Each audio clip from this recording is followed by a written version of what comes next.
વેરાવળમાં ખારાવાડ વિસ્તારમાં પોલીસનું surprise combing, સૌથી વધુ પોલીસનો મોટો કાફલો અચાનક ત્રાટક્યો હતો. દેશ વિદેશ દારૂના દૂષણને ડામવા પોલીસની કવાયત.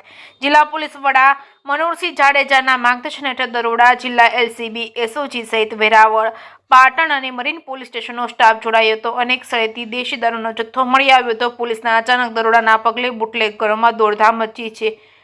જે કેસની ગુજરાતી સાથે મહેશ વાજા, સોમનાથ.